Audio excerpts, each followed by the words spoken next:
اور اظہار خیال کریں. آج بھی مہم کانفرنس ہے اور مودت اہل بیت کا عنوان ہے، جبکہ یہاں ایک کتاب کی تقریب رونمائی کی ہوئی ہے درس صاحب کی. میں محترم جناب نذیر لڑائی صاحب آپ سے التماس کروں گا آپ کی طرف متعلق.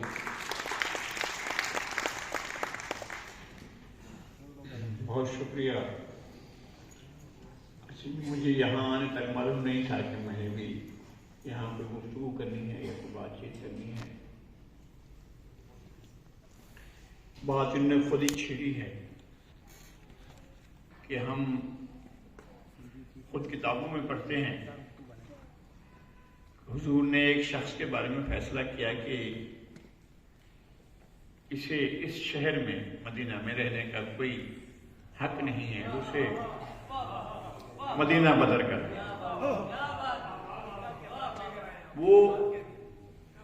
وہ شخص جو ہمارے سامنے پیش ہوتا ہے تو معلوم ہوتا ہے کہ وہ بلیس فہمی کا، وہ شاتم رسول تھا اور شان رسول میں گستاخی کرتا تھا. اس گستاخ کی سزا یہ ہوئی کہ مدینہ شہر کو 12 کوس دور اس شخص کو رکھا جائے. جب حضور کا وصال ہوا پہلے خلیفہ آئے تو ان کو درخواست کی گئی کہ جناب ہم ہمارے ساتھ زیادتی ہو گئی تھی، ہمیں نکال دیا گیا تھا مدینہ سے، ہمیں واپس آنے دیا جائے. تو انہوں نے کہا کہ جی جو فیصلہ حضور نے کیا تھا میں اسی پر عمل کروں گا، اس کو 12 کوس دور اور مزید دور کر دیا جائے. تو اسے مزید 12 کوس دور کر دیا گیا. پھر خلیفہ ثانی آئے، ان کے سامنے پھر درخواست پیش ہوئی کہ جناب اچھا چھپانے کی بات نہیں ہے، وہ حکم بن الاس تھے اور بچپن میں اس کا بیٹا بھی اس عمل میں جو گستاخی کا ہوتا تھا حضور کی شان میں، اور مدینہ کی گلیوں میں وہ باقاعدہ حضور کی شان میں گستاخی کرتا تھا، وہ بیٹے کو بھی ساتھ لے کر، وہ مروان بن الحکم تھا، حکم بن الاس اور مروان بن الحکم، یہ باقاعدہ لوگوں کو جمع کر کے حضور کی شان میں گستاخی کرتا تھا. سزا یہ ہوئی کہ 12 کوس، پھر 12 کوس، پھر جو دوسرے خلیفہ ہیں انہوں نے 12 کوس دور کر دیا. اس وقت تک حکم بن الاس کا وہیں انتقال ہوا تھا جہاں تھا، تو اس کا بیٹا جو ہے وہ کچھ جوان ہو گیا، بڑا بھی ہو گیا، اور وہ تیسرے خلیفہ کا کزن تھا. انہوں نے انہیں واپس بلوا لیا اس کو، اور نہ صرف بلوا لیا بلکہ وزیر خزانہ بھی بنا دیا. تو جو خاندان بنو امیہ کا اقتدار شروع ہوا وہ ابوبکر صدیق کا عہد نہیں تھا. ان کا تعلق خاندان بنو امیہ سے ہونا جو ہے وہ ان کی خلافت کا سبب نہیں تھا. یہ آئے کر معاویہ بن ابو سفیان جو 92 جنگیں لڑی حضرت امیر المومنین حضرت علی علیہ السلام کے ساتھ، اور 92,000 مسلمان صحابہ اور بڑے جید لوگ جو ہیں ان جنگوں میں وہ کام بھی آئے.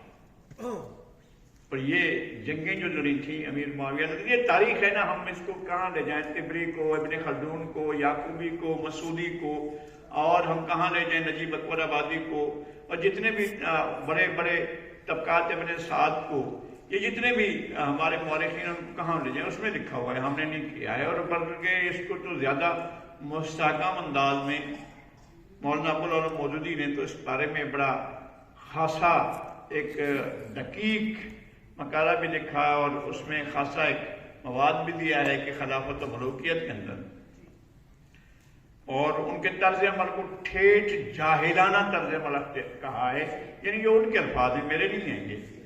یہ مولانا مودودی کے الفاظ ہیں. تو مروان بن الحکم کو جب لایا گیا، وزیر خزانہ بنایا گیا، جس کا نتیجہ یہ نکلا کہ حضرت عثمان کے ساتھ جو کچھ بھی ہوا اس کی ذمہ داری بہت بڑی حد تک نہیں، تقریباً ساری ذمہ داری جو ہے مروان بن الحکم پر عائد ہوتی ہے. یہ مروان اس دور سے چلا آ رہا ہے اور خاصا عمر رسیدہ ہو گیا ہے. جب یزید مر جاتا ہے تو یزید کی بیوہ کے ساتھ وہ اقتدار کا رشتہ قائم کرتا ہے اور اس کے ساتھ باقاعدہ رشتہ بھی کرتا ہے، اس کے ساتھ شادی کر لیتا ہے، اور اس کے ساتھ شادی کے بعد یزید کے بیٹے معاویہ بن یزید کو باقاعدہ دونوں مل کر قتل کرتے ہیں اور مروان بن الحکم کا اقتدار قائم ہو جاتا ہے۔ مروان کے دو بیٹے تھے، ایک عبد الملک تھا، ایک عبد العزیز تھا۔ عبد الملک کے پھر بیٹے چلتے ہیں ولید بن عبد الملک، سلمان بن عبد الملک، پھر آگے ہشام بن عبد الملک، یزید بن عبد الملک، یہ سارے جو ہیں وہ عبد الملک بن مروان کے بیٹے ہیں، اور عبد العزیز کا ایک بیٹا ہے عمر بن عبد العزیز۔ تو ولید بن عبد الملک کا ایک سفاک گورنر اور سفاک جرنیل ہے حجاج بن یوسف، جس کو سارے کے سارے متفق علیہ جو ہیں تمام جو اسلامی مکاتب فکر ہیں وہ یکساں مسترد کرتے ہیں۔ حجاج بن یوسف جو ہے اپنے ایک عزیز کو بھیجتا ہے سندھ پر حملہ کرنے کے لیے، اور حملہ کرنے کے لیے کیوں بھیجتا ہے یہ سب کو معلوم ہے کہ یہ سیدوں کی پناہ گاہ تھا۔ یہ سندھ جو صوبہ تھا، یہاں جو سید وہاں سے نکلتے تھے تو انہیں اس صوبے میں پناہ ملتی تھی، تو وہ یہاں پہنچا، جس اپنے جرنیل کو بھیجا ابن قاسم کو، یہ اس ابن قاسم کی بات کر رہے تھے، اور اس حوالے سے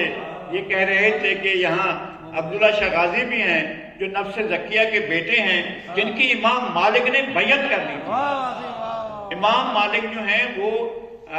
ہمارے احناف میں جو ہمارے احباب دوست ہیں، ہمارے سنی العقیدہ دو دوست ہیں، وہ